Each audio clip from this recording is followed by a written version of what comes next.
Hey everybody, welcome back. It's Monday. You know what time it is. It's tea time. This week in my collection, CHUM. I'm really stoked about this week's episode.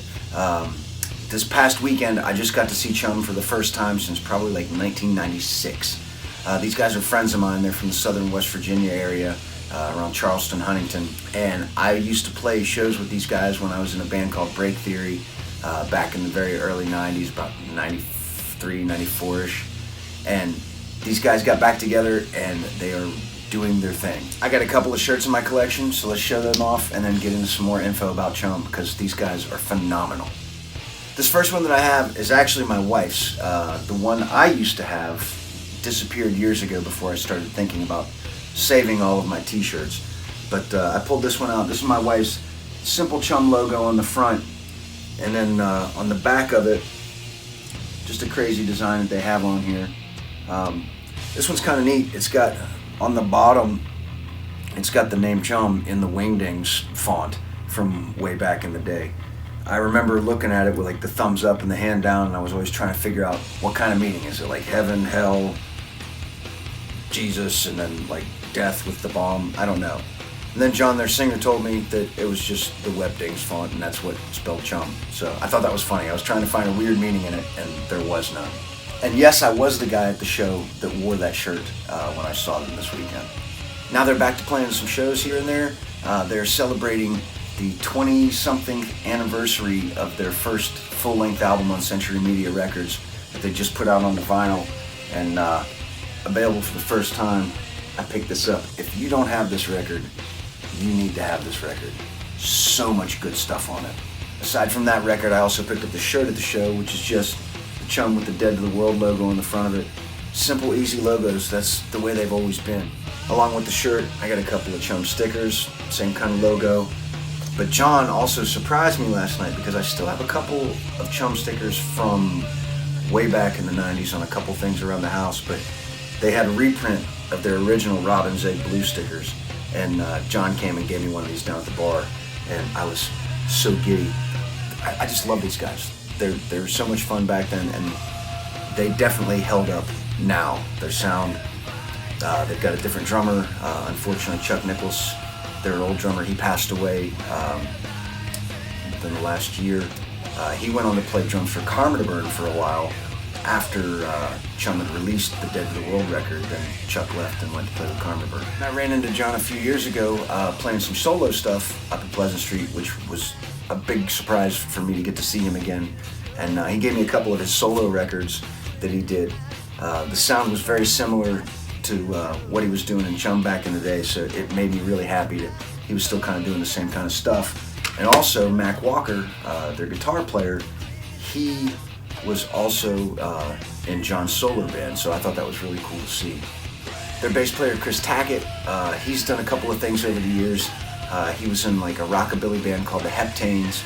I remember when I was in Law Abiding Citizens, we did a show with the Heptanes and Moon at Pleasant Street years ago, and I didn't realize that Chris was in that band.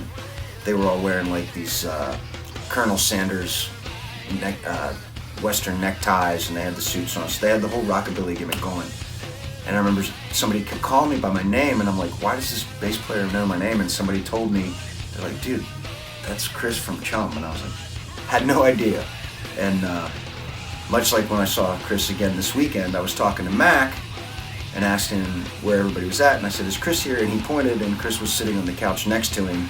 I had no idea.